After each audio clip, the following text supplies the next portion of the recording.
How you're doing around here, Ralfy Customs? Winter is upon us. Right, this one's quite a little bit of lathe work. Quite a little bit, yeah, if you like it. Fucking...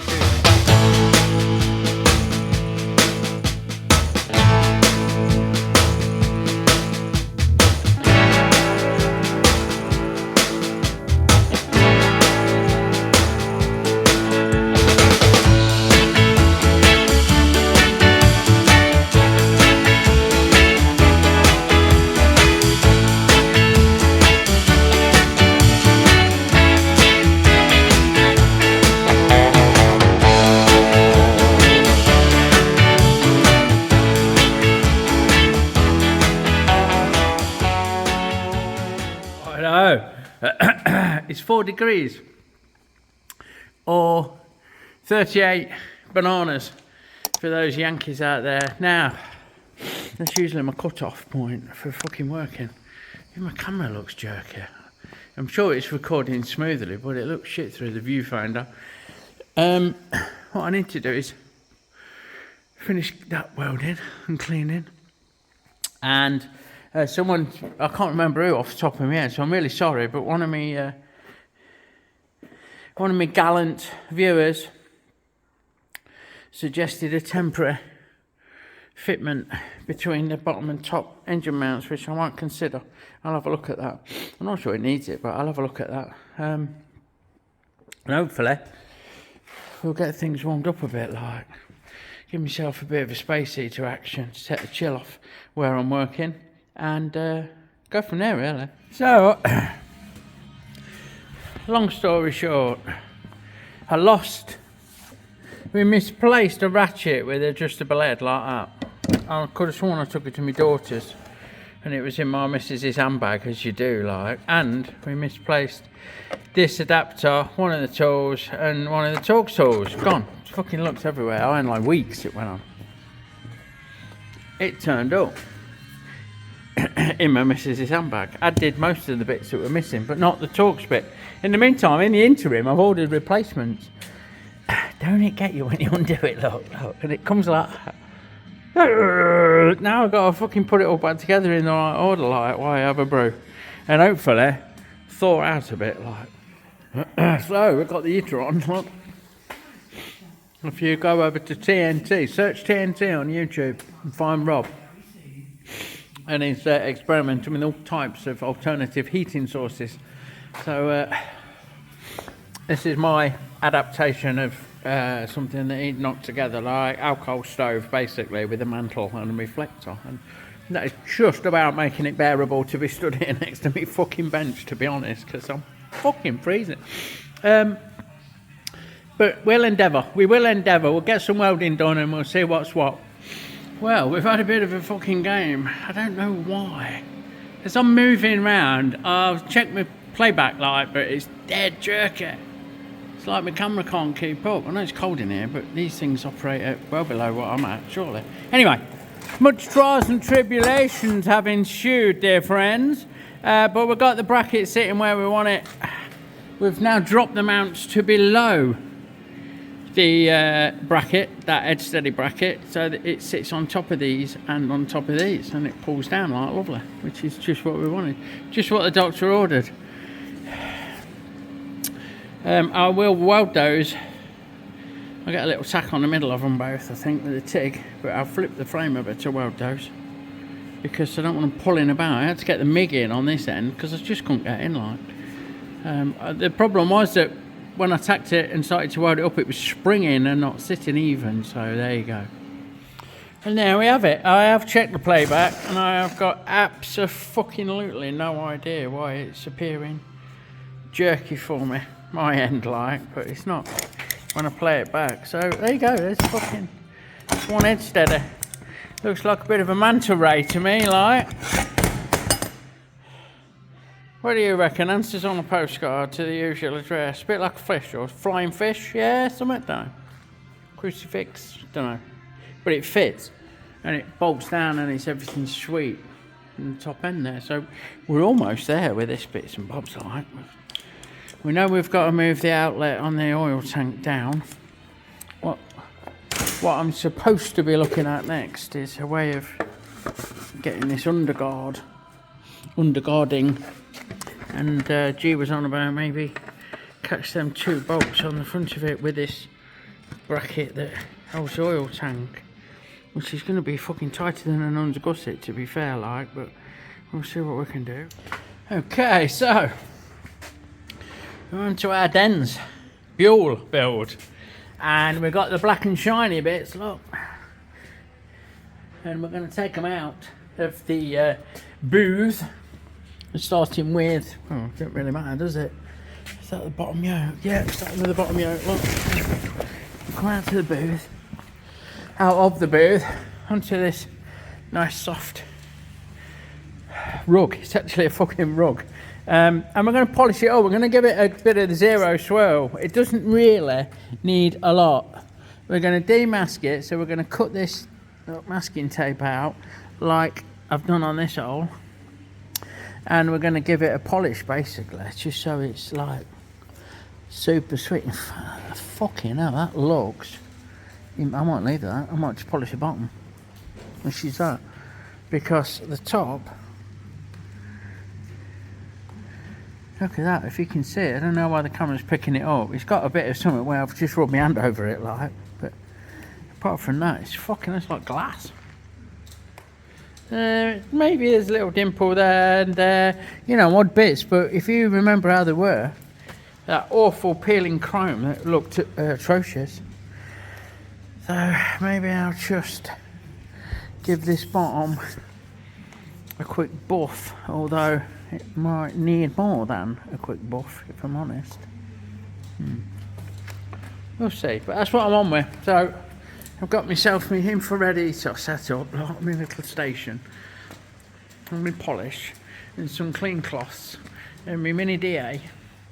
And the airline's going to be a run round here, and I'll set a tripod up and maybe film a little bit of me doing it, like, so you can see what I'm on with. Right, so here's the old yoke. Now, we've already gone over with the 2000 grip. We've just wet it up a little bit. I'm on the 3000 now. And then, just bear with. Just run nice and steady, not going mad. Nice and steady. Don't want to break through. It's just winking primer in a couple of spots where I've done my best to get some imperfections out and broke the edge, like, which is not the end of the world. We'll touch that up, no problem.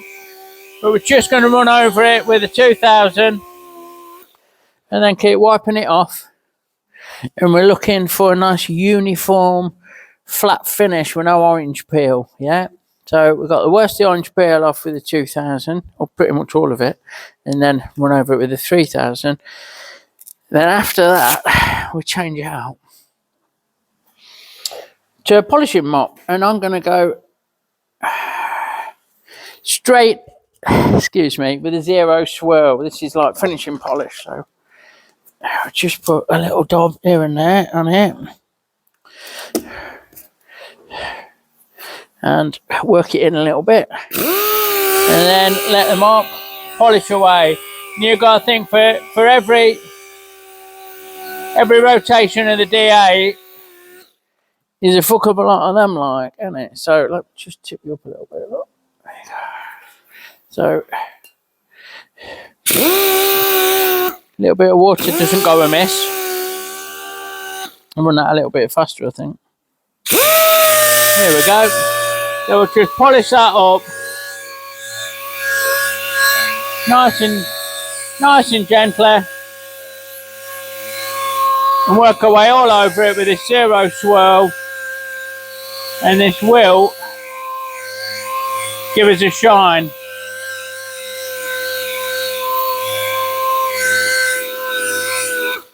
After a good few minutes. Now, if we find that it's not quite getting us there, we can hit it with a fine cut and then go back to the pink, to the zero.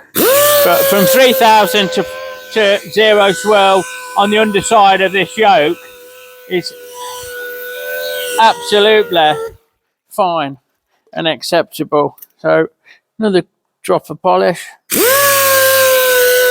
And we'll just keep working our way around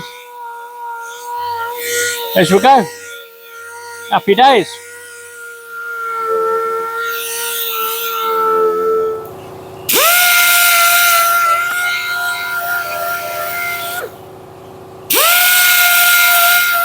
On to yoke number 2. Got a little bit of orange peel around the sides. A little bit dry like, but I don't know, the camera's never going to pick that up.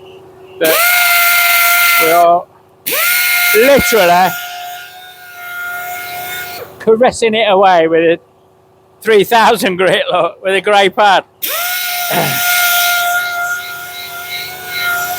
And of course the only run on the job's fucking right on the top of the top yoke like, where you're going to see it most, so there you go.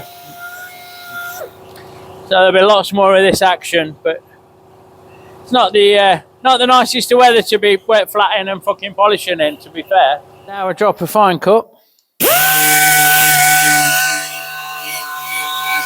which I'm trying and failing to not get everywhere.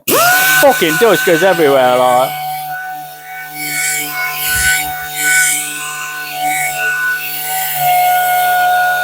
So we just let that buff away like, caress its way to a shine.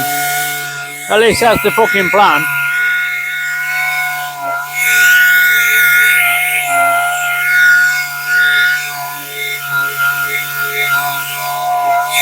But I won't bore you with me doing this to every bit of black that I've done on the job, which is what I'm going to pretty much do. So you can join me again when we start putting it back together. I don't know why I'm laughing.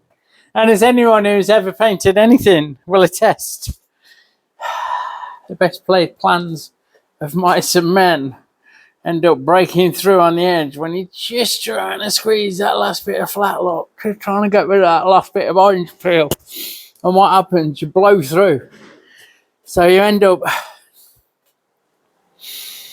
knocking the whole lot back and fucking blacking it again, which is what's going to happen. So we're hanging that up and warming it up, ready for a squirt of the black stuff before we leave this evening. So there you go. And there we have it. In its shiny black glory. A little bit of orange peel at the back there. If the lights will pick it up, but I reckon that'll knock out.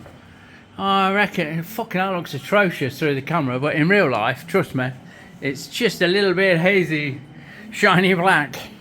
We'll leave that a couple of days, then we'll give that a polish. And Bob's your fucking answer. 3rd time's a fucking job. Fucking cheat, you couldn't make it up, could you? Okay, so you may have heard mention, regular viewers will know I have a spindle to make. And there's the EN16T that I'm going to make it out of. It needs to be 19.9 according to the specifications. I think it should be 19.923, somewhere around there. It needs a 20 by 1.5 thread over a certain length, one end. And the other end has a fixed flange nut type affair. So I'm seriously considering going over to the mill and using a collet holder, 6-sided collet holder, and machining 6 sides on this, and then it will step down. This is oversized because it's all I could get. It'll step down enough for me to make a flanged washer out of stainless or something that can sit there. Not sure. Either way, we need to test the true is the test. Not the right word, is it? We need to test how true the tailstock is to the headstock. So I've got this sticking out. Just any old thing will do. Yeah. Get it sticking out a bit longer than the job, and then we're going to machine a certain diameter. It don't matter, anything random like on this end.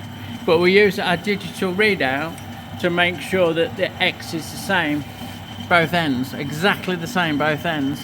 Then we'll put a micrometer on it and we'll see if there's any discrepancy.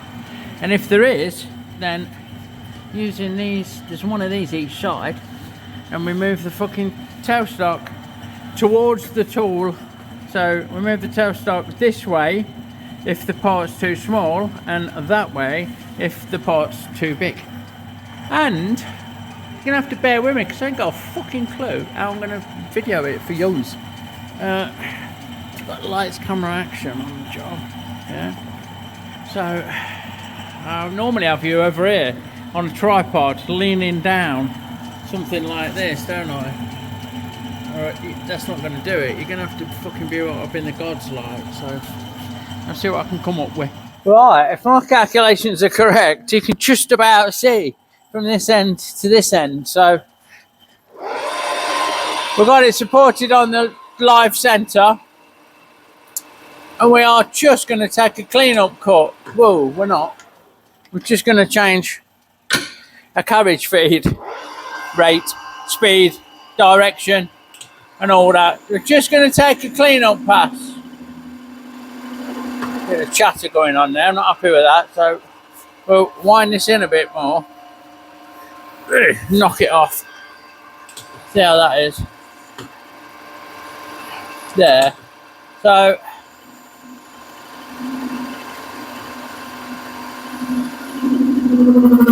that's not going to do it, is it? Is it this centre, do you reckon? If we slow it down one, see what that does. Let's do that. Failing that, I'll change my tool, so bear with. This material don't help, to be fair. I picked up a piece of rough shit, but, you know, such is life. Yeah, not over happy. Bear with me. I'm just gonna. Right, I've changed my tool. That's a bit dull, that one.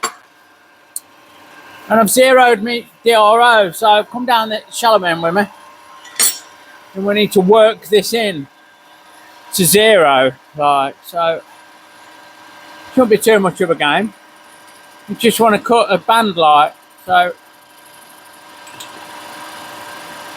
we're 1.5 mil off at the minute. So we're going to do a 3/4 mil cut very shortly. So back that out, back that up, 1 mil off. Come on, baby.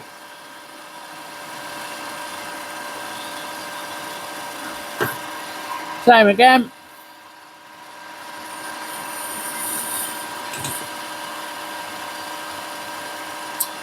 And I'll work my way down to 0 and check my measurements. Righto, so we had a discrepancy of 0.48, which is a fucking lot, 0.5 mil. So we've got a dial indicator on there. We've undone the screws that you can't see, and we've moved it 0.24. So that should get us where we need to fucking be. I won't fuck about and show you and faff and do all that on camera because it can take a little bit of jiggling about. You can join me when we're on the main event. I just wanted to show you that this is what we need to do before we do a cut this long to make sure that everything's running true. Happy days. Right, so if I've got you about right, which I think I have, you'll be able to see the entire length of this piece of EN16T. And I've just took a slight clean-up pass to 0 everything in, and I know that that section is 21.590. And we want 19.92. So we're going to make it, we'll get rid of the fucking change, and we'll have it 20.92. 20.92. Come on. That 2's hard to hit. So we're there, look. And we'll take that cut all the way along, which is going to be a long time coming. I'm going to make a brew. Yeah, I'm not going to leave this running while I make a brew. I'm only joking. But we'll do this cut. You don't need to watch this all happening. You can join me near the end. I've just taken a very, very light spring pass You can see there's hardly fuck all swarf coming off. Just want to keep it dialed in like. I was going to run a travelling steady opposite it to support it, but the really like entities and my lathe didn't come with one. However, I found one, but it's taken its time to get here. So I spoke to my engineer, Mr. Douglas, if you're watching, not that he does. And he said, you'll be all right, boy, a nice bit of BN16T. He said 20 mil, you know, it ain't going to fuck, it's rigid. We won't go nowhere, son, don't you worry. Just take a light spring pass when you need to zero it in. So here we are, like. Here we go then. So I've got the water on, it's getting a bit warm, like. And I don't want it to expand and be undersized once it's cooled down. So a little bit of fucking chatter there, look. Just a little bit of chatter, so let's give it a bit more fucking, bit more force on the old rotating live centre, like. Not the best live centre in the world, but I don't really do much of this kind of work, to be honest, so there you go. We'll give it a spring pass. I've done the first 35 mil because there's going to be a thread on this end. Right, look how fucking right down here, look. Here we go. I've done the first 35 mil and that is bang on size. So I've not altered anything, and I've just run along a couple of times to get this down to size. Maybe give it a little polish with the emery afterwards, maybe not. And then we can look at putting the thread on the end and seeing how we can make a flanged, a hexagon flanged fixed nuts type bolt head on the other end. I'll think about that. Anyway, I'll get this cut. It's a great long cut. You don't need to sit and watch me do all of this fucker, but you can see me when it's finished off the side. Righto, normal service has been resumed, and we have, I believe, set it right for 1.5 threading. Just gonna do a dry run, make sure nothing clangs and bangs and fucks and stops and starts like that. And this is about the pace that we're gonna fucking go as well, because I go a bit jippy.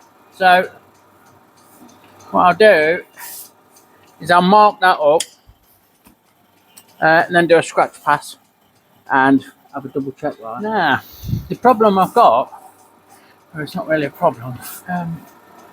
Where are we? So let's go.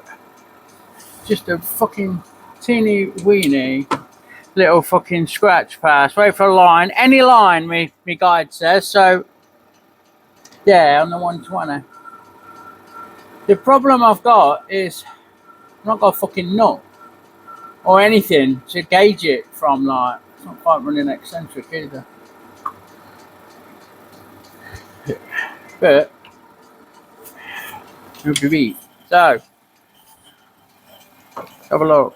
I've got my 1.5 thread gauge, and if I've done my stuff correctly, yeah, there we go. So all I can do is cut that to the depth of this preformed cutter, 1.5. That being the pitch. The pitch on a metric, well, any thread. The depth of cut, the depth of thread, if you like, is equal to the pitch on these sorts of threads. So start at the end, and we'll go 1/4 mil, 10th. Wait for a number to come up. Come on. It says any line, but I'm fucking free, so I'm gonna go on the 30.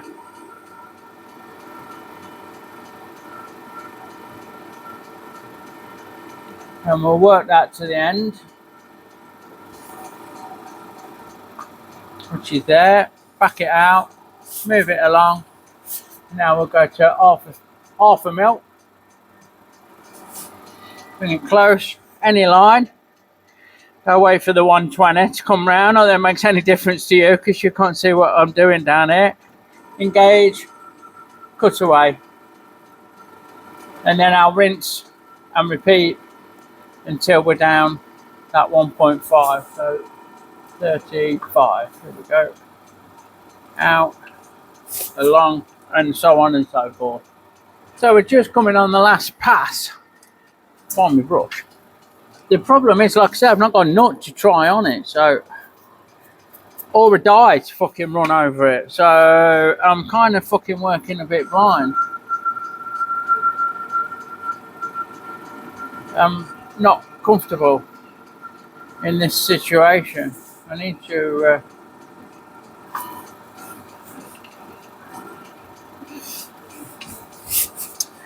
have something to try on it, don't I? You know what I mean? It could be any fucking size for all I know. It could be fucking tight, low. I've not got the fucking nut. It's what's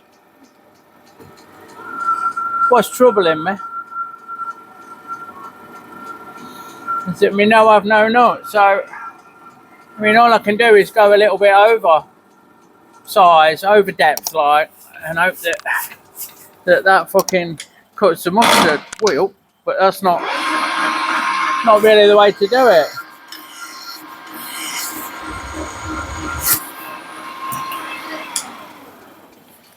But that is really what I've done. So, don't know. I can get a die nut. I'll ring my engineer, see if he's got a die nut. If I have, I'll leave this job in the fucking lathe and go and fetch it and borrow it. Or something similar like, because I've got nothing to test it with. I know that I'm at full depth with the fucking tester, with the thread gauge. That is proper. That's absolutely matched up. I could not do it any better.